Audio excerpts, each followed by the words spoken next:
The 4th at 7 p.m. This is our work session and part of the first presentation of the budget. We have a very ambitious agenda tonight. I'd ask that you all please, kind of pay attention and let's try and work through this as quickly as possible. Mr. Shea, you will not go home in 27 minutes tonight. So I appreciate you all being here. Number one is a briefing on Anderson's Corner, TIF, and the Young Property Transfer Agreements. Mr. Dury, would you come forward and give us an update on that, please? Mr. President, members of the council. There you go. There it is. Bob Dury, Miles and Stockbridge, Bond Counsel.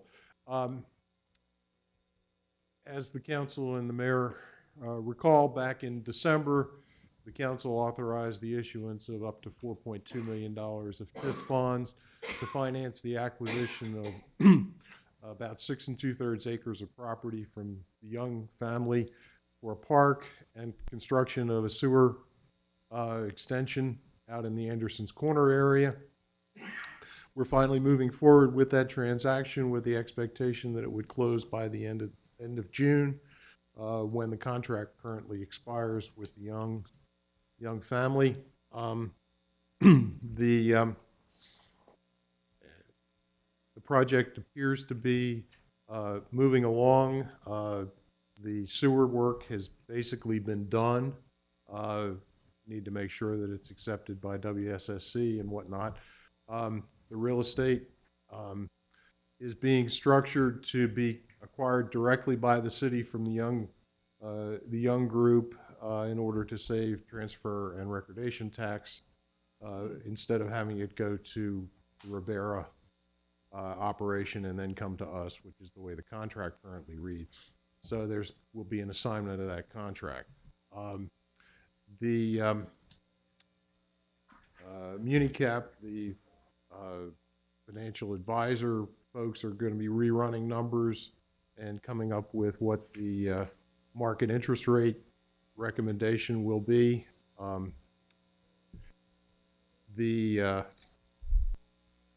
As you recall, the transfer of the property and all the details relating to the bonds were delegated to the mayor by virtue of the ordinance back in December, but the mayor asked that I come and give you an update as to how things are going. It looks like it's probably going to be less than the 4.2 million, probably down closer to the 3 million, the 3.5 million range, which will mean that the improvements from Avalon and Ribera on the remainder of the TIF property, 60% of the tax increment should generate enough money to pay it off, hopefully faster, or at a lower level, so that the balance of the tax increment would be coming back to the city every year. Any questions? Mr. Smalls. None for me. Ms. Nicholas. Mr. Liz. I'm fine, Mr. President. Ms. Crary. I'm fine. Thank you for coming this evening. Okay. Appreciate it, sir. Thank you very much. Mayor, you have anything? Looking forward to getting this one done. Okay, thank you very much. Oh, I'm sorry. Make one thing clear with Mr. Dory, just so the council understands. There'll be some documents to sign, such as the assignment, where the contract will be assigned to the city, and then we will go to settlement. Since the ordinance reads that those responsibilities were delegated to the mayor, we won't have to come back to the council with all those documents. The mayor will be authorized to sign them, and then we can go to settlement and everything else. Is that correct? That is correct. So, yeah, no, that's right. That's why I say it. We don't. We just want to make sure the council's kept informed and make sure they understand what's going on as the mayor had requested. Thank you, sir. Appreciate it. Thank you, John. What? John, we've already authorized the mayor to eventually sign. Okay, so he doesn't have to come, he doesn't have to come back here. Okay, good. I just want to make sure. Thank you. Thank you, Mr. President. Okay, thank you. Let's move on to item number 2. This is a discussion on the legislation dealing with the shopping carts. As you well know, I think listed under number 2 on your in your book is a copy of the original legislation that we started to work with, that I started to work with. And what I'd like to do, and the mayor, I think, would like to do, was to have a general discussion as to what we would like to see. And that way we'll put it into writing, if you all agree that we need to do something. With that, I'll turn it to the mayor. Mayor, you make comments? No, I think, as I said yesterday at our meeting, I just wanted to hear the concerns that council has. Then we internally will follow up with some recommendations to the council in writing to you all. And I think it's important. I think you've heard, and there's been testimony from a few of the businesses that are concerned, as you're well aware, that when the carts leave the property, it's actually stolen property. So they do have some concerns, and they want to try to help and work with us, I think, as in the past. So I'll just kind of listen and go from there with it. Mr. President. Okay, is it fair to say that after you are listening to this tonight, that you all will propose something that we will work on? Oh, yeah. Okay, thank you.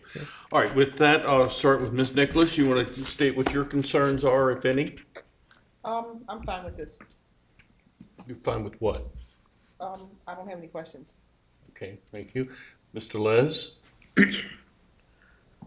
Whatever we come up with, I want to make sure that it's not a, one step, two step, three step as far as city staff is concerned. As already been noted, when the cart leaves the property, it's considered stolen property. So I would think that somebody ought to be able to cite somebody if they see the cart walking down the street. It's not walking on its own. And I know it's a nuisance, except when the cart ends up, 6 blocks from the grocery store.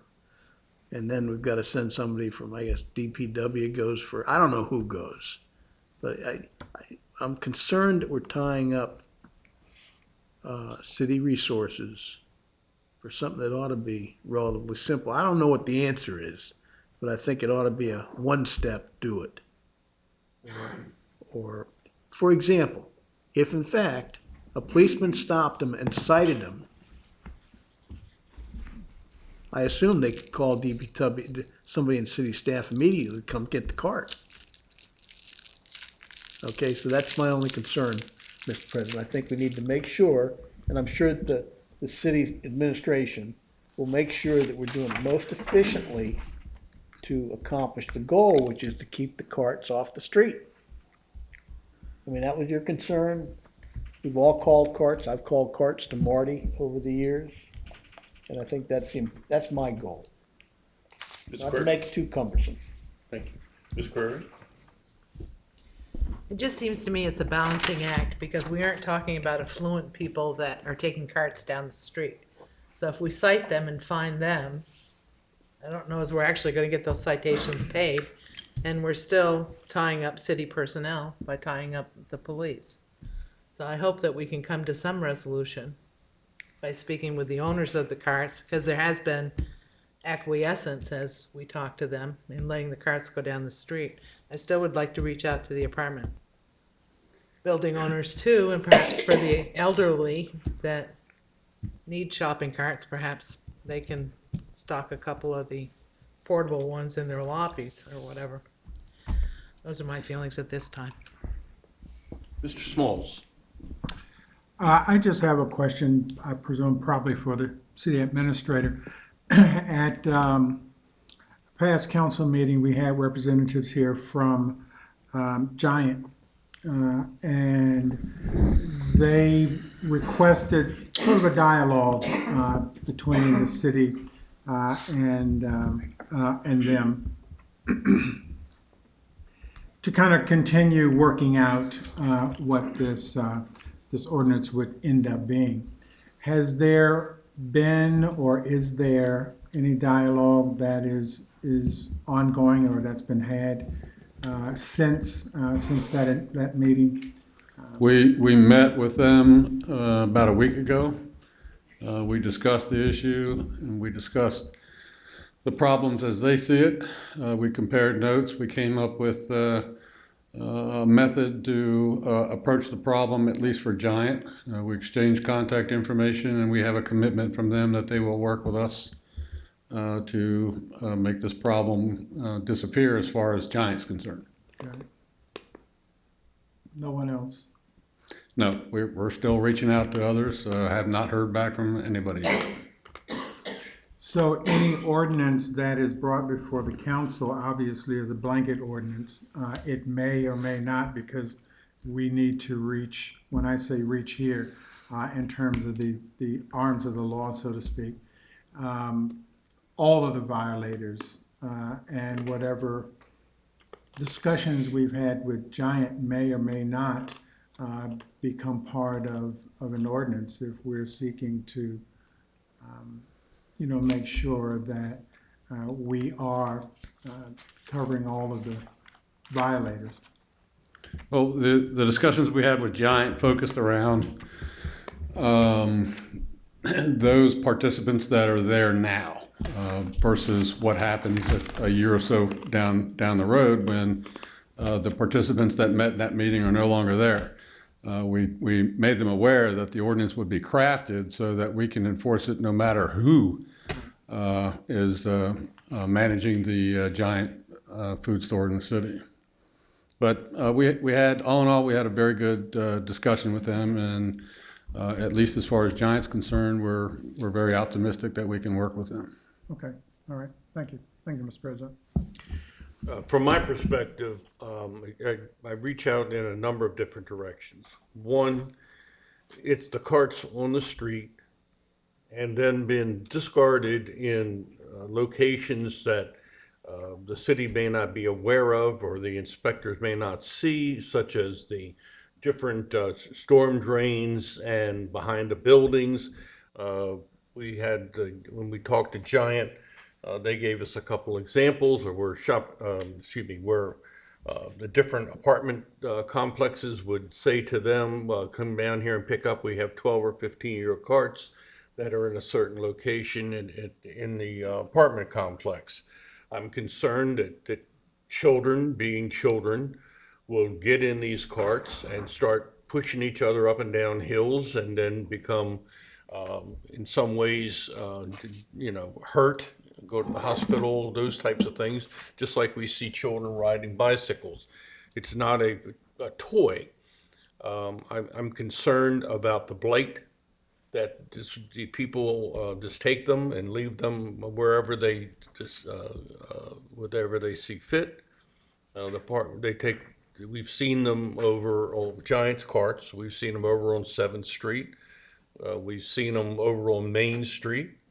And our inspectors are obligated by the current law to pick them up and to charge a $25 fee. Well, $25 to me is not what we paid these people to do these types of jobs, and I think that the fees have to be increased to meet the current terms of how much we pay these people to do these jobs. I believe the onus should be on the store, not on the city. It may be up to the city to take custody of the cart, but I think it's up to the store, and it's an inconvenience for the store, like it is for the city, to have to then come and get them and then pay a fine or a fee. I think we talked about with the administration the 30-day versus the 90-day moratorium before we dispose of these particular carts. And I agree, and I'm sure the administration can make that 30 days work. And I agree with Mr. Fleming and what he said about what Giant Food has stated to us. And I have an example of their willingness to do that. I saw a cart on Montrose Avenue. I went to the store. I told the resident manager. She dispatched somebody to go pick up the cart. So I think there is a willingness, but I also understand what Mr. Fleming was saying too, and that is when that administration goes away over there, then maybe the problem will come back. I think we have to wait and see. But I think that these types of things are my concerns, and certainly I think my colleagues here probably see the same types of things. And I think that over time, the rest of the stores don't seem to have a problem. I think we've seen one or two, but not to the magnitude that we see from Giant. And so I think that working with Giant will help to make the problem go away. Is there anything else my colleagues like to put on the record? Mr. President, I would like to just sort of pose this. So the first occurrence, according to the current ordinance, says that there's a $25 That's correct. fine that's imposed. As I recall Giant's testimony, at what point are we making notification that a cart has been cited? As you pointed out, if you walk into the store because you've seen a cart, is there a $25 fine assessed then? No, I because mean, at I'm what doing a point good is the favor fine- for the store, and I'm telling them, so there is no fine or fee. It would have to be a representative of the city in order to execute that. A representative of the city? Not in that direction, I'm not. What I'm getting at is, at what point are we sort of penalizing or punishing them in some respect by imposing a fine? And at what point are we notifying them to let them know and give them the opportunity to retrieve? And if they don't, Under the current set of circumstances, the city has already fined them in excess of $4,000 this year. And what they were asking for was some relief from that, because they're in the second tier by repeat offender. So they're paying the $125 for each cart. A cart's only worth to them $100. Got it. What I don't want to do is price the cart to a point that it doesn't pay them to come get the cart.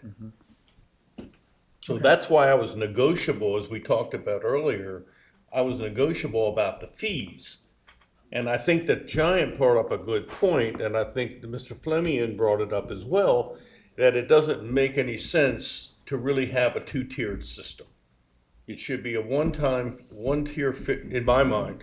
Now, it should be a one-tier fine. Whatever we decide that fine should be, or the administration proffers it. okay.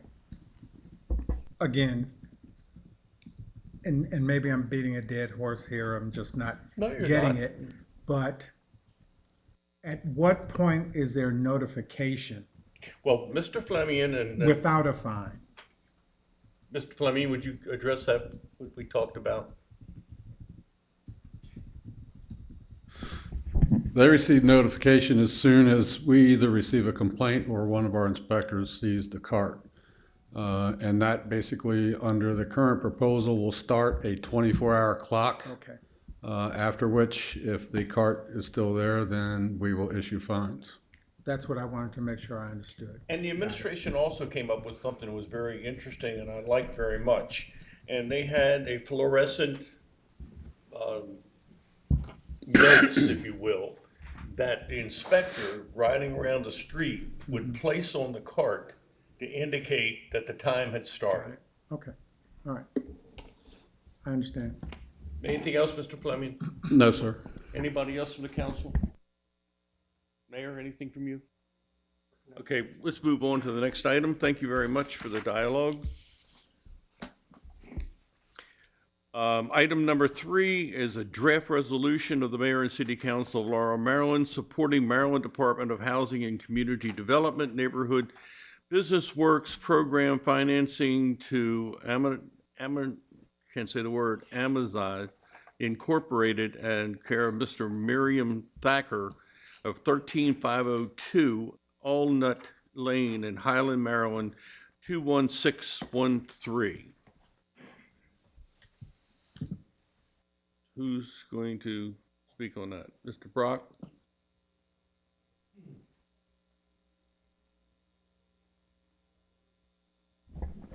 Yes, Mr. President. What you have before you is a resolution to be provided to the Maryland Department of Housing and Community Development. The owner of the Main Street Pharmacy wishes to expand his business and purchase 667 and 669 Main Street. He is asking for a business loan under the Neighborhood Business Work Program. And one of the requirements of the work program is that there be a resolution of support from the local government, and that resolution is before you this evening. Thank you, Mr. Brock. Questions from the council, starting with Ms. Nicholas. No question right now. Mr. Les.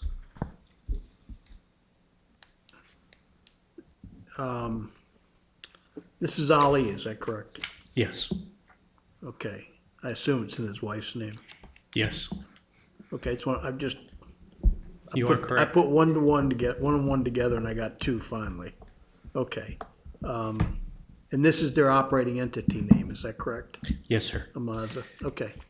This is for a low-interest business loan. Yeah, I understand what the purpose is. Okay, Okay, so we're just endorsing it per the requirements of the process. yes, sir. We're not encumbering anything, it's No, all on his back. it is all his responsibility. Okay, thank you, Mr. President. Ms. Crary.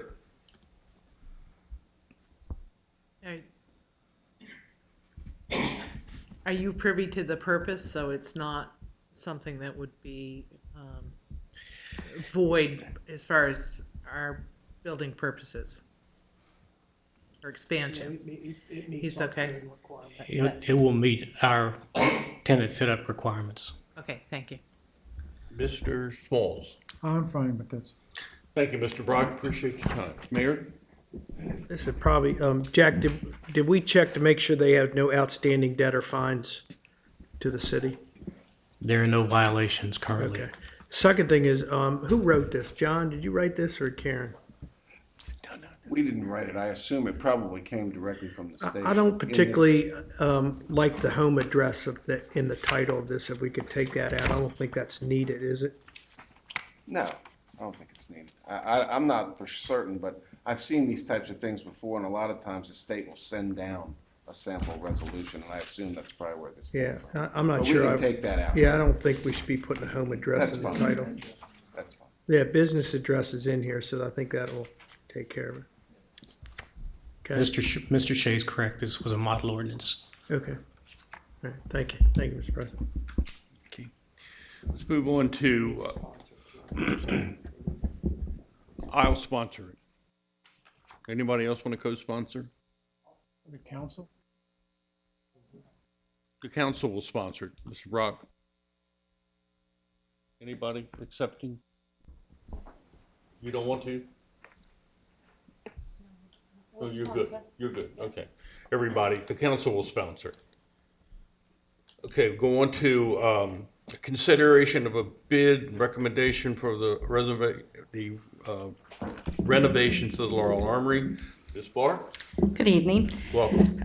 This is the second phase of the Armory renovations, and this deals with the renovations that we're doing actually to the building. The request for proposal was advertised on the e-Maryland Marketplace, in the Sentinel newspaper, and on the city website. The scope of the project has also been approved by the Maryland Historic Trust. So as outlined to bidders, the work includes exterior demolition of the existing concrete entrance ramp and retaining walls surrounding the walkway to the basement entrance, and the installation of the handicap accessible concrete walkway with new brick CMU wall. It also calls for interior renovations to the HVAC units, plumbing, electrical, bathroom remodeling, renovation and remodeling of several of the rooms to include new flooring, walls, ceiling of the lower and middle levels of the facility.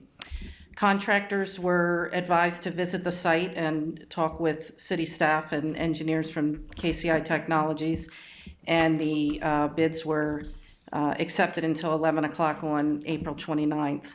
The proposals came in, the lowest being $378,000, the highest being $617,127. Funding for the project is through the Capital Improvements Program and is eligible for reimbursement through the Maryland State Bonds. and after receiving the proposals and meeting with legal counsel, all the proposals met the requirements. Everything seemed to be in order, and we recommend that the mayor and council approve the RFP submitted by Encon Desbilt of Silver Spring, Maryland for $378,000. Thank you very much, Ms. Barr. Any questions for Ms. Barr? Mr. President, I do have one. Yes, Mr. Smalls, go ahead. Ms. Barr, does the bathroom remodeling include every bathroom? No, the downstairs bathroom will include remodeling to the already existing, the old downstairs that was the men's room will have several new stalls, new commodes, and then there'll be we'll be putting in a brand new family unit, handicap accessible unit. Then the upstairs men's bathroom will receive some renovation. So just help me when you say downstairs, upstairs. The main lower, the floor? basement level, where, Okay, right. basement will right. have what you just described. Correct. And then what I call the main floor where the, The men's the room gym will is. receive, the men's room will receive some renovation. got it. Okay, thank you. Mr. Lennox? Yeah, when this is done, the whole building now will have air conditioning, is that correct? Correct. Okay, and the additional bathroom unit downstairs in the basement will be a family, women, men, it'll be, There will be a men's room in the right, okay, the downstairs. separate men's. Right, and then there will be a family handicap Okay, accessible unit, excuse me, that Thank for you. both men and women. Thanks, John. Thank you, Mr. President. Ms. Query? Have we had done work by No, Encon before? We have not. References? Yes, very good. Okay. And no work to the women's room? Not the women's room upstairs, no. Okay, we'll chat. Okay. Okay. Thank you. Ms. Nicholas, anything? Yeah, I see that it was advertised with the email and marketplace and the was very good. I'm glad to see that it was widely advertised. Thanks. Thank you. Okay, thank you, Ms. Barr. Let's move on to the discussion on the parking that currently we're having a problem with on 4th Street. Mr. Smalls, you want to kind of brief us as to where we are with that? And you've had a dialogue with the city administrator and Well, I haven't had a dialogue with the city administrator in detail. The CA might have something to add. I'll just simply say that we are working at it. It's at least high on my list, and I think it is on the administration's side as well. We haven't reached a solution yet that I'm aware of, and maybe the CA might want to shed some more light on it. But this is a complex issue. It's not a quick and easy fix. And as we pointed out in a couple of meetings that we have, it's probably, at least in my mind, would be a multi-pronged kind of approach and solution that will include, more than one aspect to addressing this. But I'll let the CA well, talk. for the record, we did meet with the 4th Street residents, and some of them are here this evening, and thank you for coming. And we talked about maybe possible solutions, and I know that this is an ongoing project, and we talked about that. And so, Mr. Fleming, would you care to brief us on anything else you have? Just to say that my office in Public Works have been working diligently on trying to come up with a resolution. I spoke with the mayor this morning. We're looking into a couple options that are going to require some legal input as well as potentially some engineering involvement. And as soon as we can resolve some of the issues we have, we'll be bringing the proposal to this body. Okay, thank you. Ms. Query, you care to comment?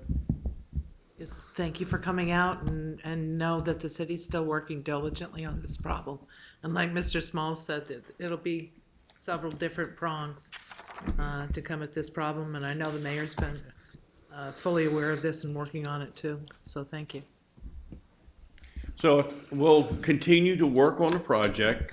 We will keep you briefed as much as possible. And we have your phone numbers and your information. And so as we continue to work through the process, just know that we're going to try and work every possible angle to make you all happy. Do you have any questions? Yes.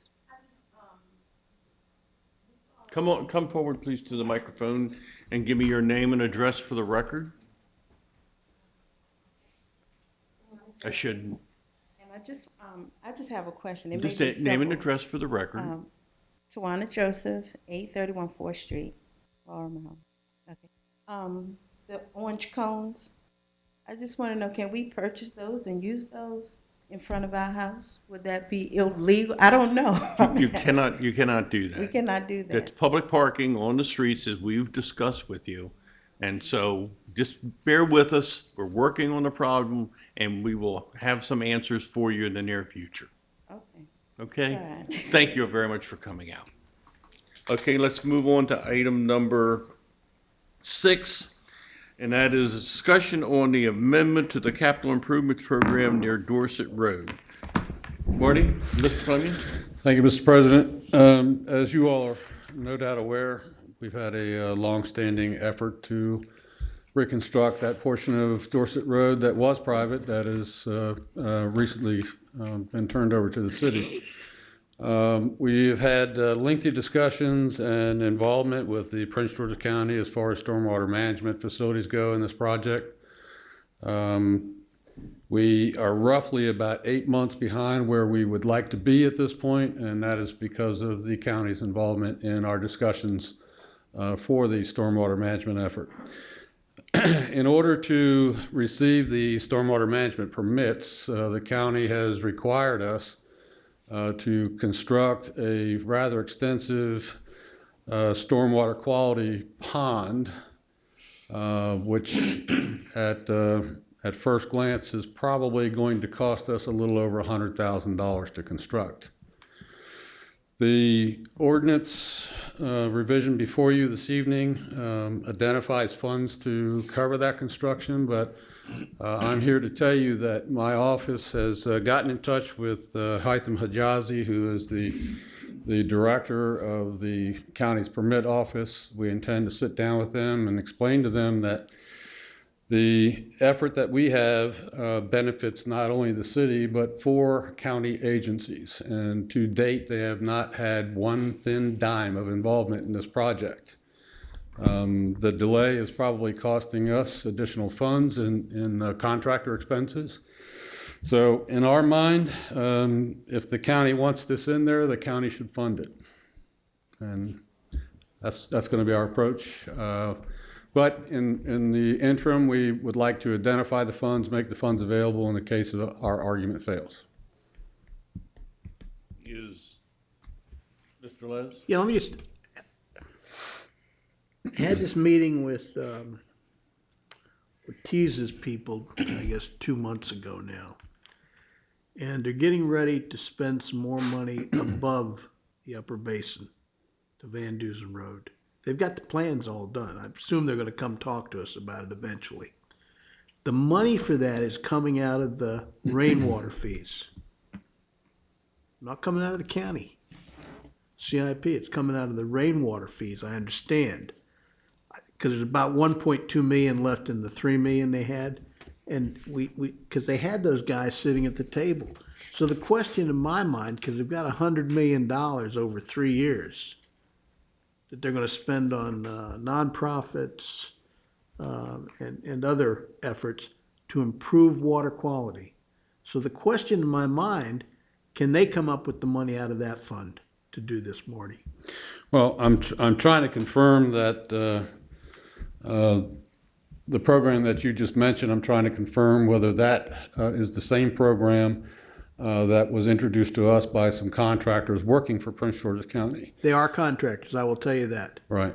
Okay. They sat down, they met with us, and we went over several options for stormwater management devices and stormwater quality devices on city property. Right. And at this point in time, we have identified 5 potential project candidates, this facility being one. Okay. One of the, and obviously, the county would like to do these at facilities that are frequented by the public because of the exposure. So my thought process early this morning was to possibly approach the county and ask them to divert some of these funds to that. But at this point in time, I really think that, to be fair, we have shouldered the burden of every expense for this project, and I think it's about time the county stood up and ponied up their share of the expenses. Agree. Thank you, Mr. President. Ms. Greer, anything? Nothing, I agree wholeheartedly, but I think we should have backup, as you said. Mr. Smalls? I just wanted to echo what what Donna just said. I agree also on the approach that the city administrator is taking. Backup's good, play hardball, Well, our effort here is to get the project moving. right? The road continually falls apart. The Public Works Department is almost on a daily basis going out there making temporary repairs. We need to do something, and we want to get this project back on track. We made certain commitments to the residents of the homeowners association out there, and we would like to live up to those. Ms. Nicholas, anything? Yeah, I do agree with you. I was just gonna ask about grants, but it sounds like you have everything pretty well covered. Trying to. Mayor, do you need anything from us as far as a letter or anything like that? No, I reminded Marty to remind the county that we didn't charge them for their permit fees for the high school, their variances, the library, all those other things. So I think we'll work it out. Okay. If you need anything from us, let us know. We'll keep you posted. Thank you. Okay, let's move on to the 2017 operating budget. Mayor, you want to do any opening remarks? Just a couple comments. You've received my letter. I just want to acknowledge Ms. Saylor and her staff, and as well as City Administrator's Office and Lou Ann from my office for the work they did putting together. I know Michelle in particular had a few challenges, so Michelle, I just want to acknowledge publicly, and still met the deadline, and I think it's a good document, and I think as we move through this, your questions will be answered. So that's all I have. Thank you. Ms. Saylor, good evening. Good evening. If I could just pass these out quickly.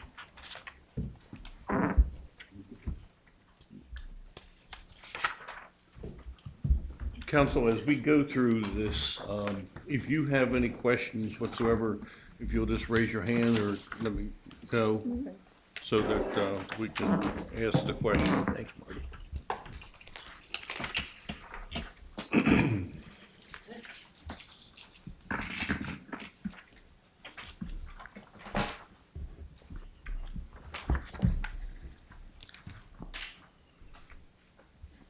I would also like to echo what the mayor said about thinking this is truly a team effort, and with some issues I had, we had some folks in our Budget and Personnel Services office, in particular Lisa Woods and Mike Green, who got to participate in ways they never dreamed of. So it's thanks to them that the document was submitted to you. Actually in a few days in advance of the May 1st charter deadline. So you have been given a balanced FY17 budget. Again, it's a combined document of the operating and the capital improvement program. But to focus in first on the operating side, this is a $30,111,413 budget. It is 4.7% greater than the originally adopted FY 2016 budget. And as I usually do, the overview, I use page 13 as the comparison, just to point out some of the changes from the current year.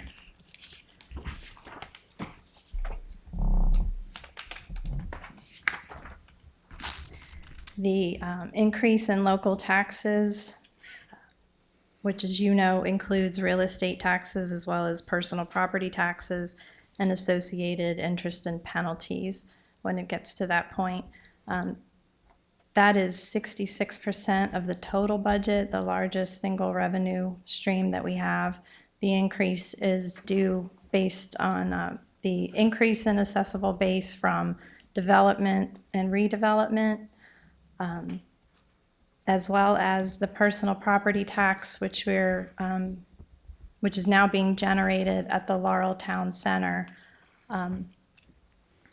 There are significant sources from the Harris Teeter grocery store, the movie theater, separate and apart from the admissions and amusement, just the business corporate personal property tax for all of that movie equipment, as well as the restaurants with the new commercial kitchen equipment. Now, in future years, depending upon the status of that equipment, there are allowances in the personal property tax return that the companies file that allows for depreciation. So those are now at a high. And so those, we've made some estimates based on the current year is the first full year that we've received personal property tax from some of those new businesses. The licenses and permits, the large decrease because of the ongoing development of what you see on the off of Van Dusen Road, Contera Drive, those areas, as well as the remainder of the town center. The fees have already been paid on all those developments. So there are smaller developments budgeted for permit fees in the coming year, but nothing like we've seen in the last 2 to 3 years. So, sorry, also in the local taxes, so for the real estate taxes, there are also the increases from estimates made on the Avalon Bay and the West Side apartments having partially come online for taxes. At the time that we received the assessable base, those assessments were still at the previous amounts. They had not been getting the quarterly increases the way they did with the town center. So we're working on those notifications come from the permit office. The adjustments just hadn't been made at the time that we were putting the budget together. The increase in federal, state, and county grants was due to, on the state side, for the police, state aid for police protection, the notification that comes to us from MML as far as legislation that's usually affected.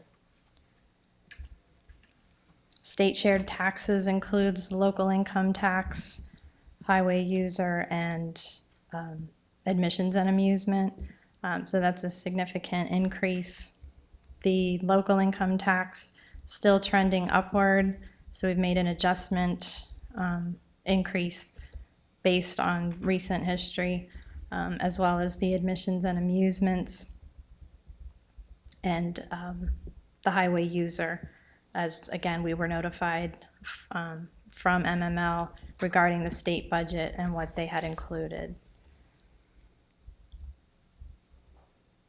The fines and forfeiture category had increased based on the red light camera. And again, that's actual, it's a continual increase with the same locations and experiencing no changes at this time. So overall, it's an increase of $1,362,847. Again, page 13 shows groupings of expenditures by our major categories of general government, public safety, public works, parks and recreation, and non-departmental. And overall, those categories have a corresponding increase of $1,362,000.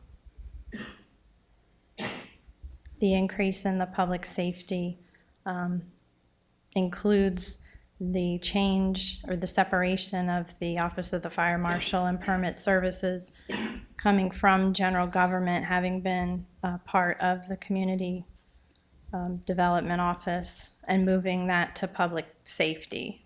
So there's now 3 departments in the public safety category: the Police Department, Emergency Services Management, and the Office of the Fire Marshal. Ms. Saylor, before you leave public safety, I noticed under the proposed 17 that you've listed 0 for the racetrack impact. Is there not anticipated anything? What triggers money coming, and who makes a decision as to how much we get? That is set by statute, by state statute. There's a certain threshold of money that needs to be made by Labor and Licensing Commission, and not until that money is made as required does the city get any portion of the daily, there's a rate for live racing and a rate for the simulcast. But until they meet the minimum threshold of the state requirement, do we get it? And so there were several years where we didn't get anything. In 2015, we did get something completely unexpected, but at this point, it's nothing we can even count on anymore. It's not as dependable as it once was. Does that same formula apply to other functions other than racing? And what I'm getting at, sorry, Mayor? It doesn't. That particular statute, it only has to do with Pimlico and jurisdictions located within a certain distance to Pimlico and Laurel Park, and I guess at one time Bowie. But my concern is that they just had a big wine festival over there. It drew a lot of people. So that same impact formula that we know to exist doesn't apply to that venue. No, the statute's all about the racing. So I'll go back to racing. So if they had big concerts over there, we wouldn't get anything. Not with this statute, but we can check if they're gonna do more of those types of events. Guess we ought to talk to our legislators. Thank you. Any questions from council? Okay, thank you. So that's the broad overview. The non-departmental, as you know, includes the debt service, the city's contribution